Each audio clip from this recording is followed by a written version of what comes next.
All right, ladies and gentlemen, welcome back to the channel. We're talking about Shedeur Sanders in tonight's video. I just saw Drew Bledsoe, former quarterback, was on the herd today, and he said what every former NFL player or every former NFL quarterback has said. Shedeur Sanders is a first-round talent, and he also didn't understand why he fell all the way to the fifth round. So I think a lot of people have come to the agreement, the conclusion that Shedeur Sanders was underdrafted. I think people way overshot like personality concerns. I don't even really know why that would be a concern if you just met him. The dude is radiating joy. He's like radiating joy at Browns rookie minicamp a couple of weeks ago. And so the Browns have OTAs beginning, I think, next week. And my take has always been, since Shedeur got drafted, I really think he'll be the week one starting quarterback for the Cleveland Browns. My issue is, Joe Flacco was also brought into Cleveland for a reason. They did pick up Kenny Pickett. They also obviously drafted Dylan Gabriel in the third round. But the way I see it, the summer competition going is Shedeur versus Joe Flacco. And so for that reason, maybe Shedeur starts week 4, maybe he starts week 8, maybe it's week 12, something like that. But there is no way, shape, or form, in my opinion, that Dylan Gabriel starts a Cleveland Brown football game before Shedeur Sanders. It shouldn't happen, and I don't think they're going to let that happen. Now, I wanted to do a video on Shedeur where I just talked about it a little bit in the Browns in general, because like Drew Bledsoe said today, he also doesn't know why he fell. You view him as a first-round talent. You view Shedeur Sanders as a first-round talent. I know I say this in all my Browns videos, but every mock draft, you can check all of my tweets from the entire winter/spring, whenever the drafts, the results were set. I thought the Cleveland Browns, with the second pick in the NFL draft, were going to take Shedeur Sanders. So he's 23, 6'2", about 215 pounds.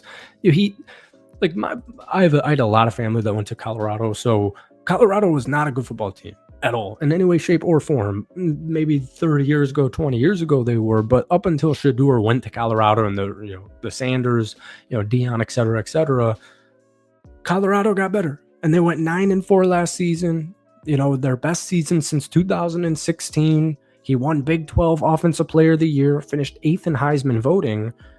And why did he go in the 5th round? So I wanted to pull up some scouting report, if that makes some sense here, pre-draft, pre-draft, like pre-even, Shedeur's at worst going 9, or at worst he's going 21 or 23 to Pittsburgh. Like, that's the furthest Shedeur Sanders is falling. Accuracy and avoiding turnovers were the main 2 strengths. The weaknesses were pocket presence and velocity. Now, we'll talk about all of this. Pocket presence doesn't really do too much for me, just from the sense that Colorado's offensive line was that bad, and the run game also was that bad. The accuracy is the thing that really pops out at you all the time, because that's what every NFL quarterback, when they're on an interview, they're on a podcast, and they're asked about Shedeur Sanders, they all say the same thing. Or if you just take some random dude on the street, make him watch 60 minutes of Shedeur Sanders, an NFL fan, he'd be like, that's an accurate passer. Pinpoint accuracy. According to PFF, Sanders finished the 2024 season with the 3rd highest accuracy rate and the 5th lowest percentage of uncatchable passes in the FBS. He also excels on deep throws, showcasing excellent touch. He had a 94.8 PFF grade on passes of 20-plus yards that ranked 4th in the entire draft class at quarterback. The concern people are saying, all right, guys, we're back here. Shout out to our sponsor, Mando. If you are familiar with this channel, you're familiar with Mando. I actually just threw this whole body deodorant on my feet. I'm done for the day. It's 9:40 at night, but I like the way it smells. They've got a starter pack right now that is perfect for new customers. Comes with a solid stick deodorant that I am out of, but it smelled awesome, was awesome. They have the Cream 2 deodorant that I just showed you. You get 2 free products of your choice, so I would actually strongly recommend deodorant wipes. These are awesome. I'm a big golfer. These are huge for especially feet. If you're like, I know this is such a golf specific niche, but like if you go golf for 5 or 6 hours in the sun and then you take your golf shoes out and you're wearing flip flops, well, That's smelly, and it's not gonna be with Mando. They've also got stuff like acidified body wash. I've got the whole body deodorant spray. I'm not a big sprayer, but that's just an example of what you can get in the starter pack. You also get free shipping, but as a special offer for listeners, new customers get $5 off your starter pack with exclusive code UPTON, UPTON. That's over 40% off your starter pack using code UPTON, UPTON at shopmando.com. The links will be in the description and in the comments, but let's get back to the video. Is not that he's accurate. He's too accurate. It's not that he doesn't throw with anticipation, because he does throw with anticipation, and he can anticipate defenders. But the point is, everybody is making fun of his velocity. He doesn't throw too fast. His arm strength isn't elite. That's what I hear a lot. I'll always say that. I like Shedeur's arm in a Browns video, and they're like, well, his arm strength is not elite. So typically, a couple of quarterbacks came to mind. For a lot of old schools, a lot of OGs, you probably think of Joe Montana. You could even get a little bit nicher, like Matt Schwab from like 15, 20 years ago.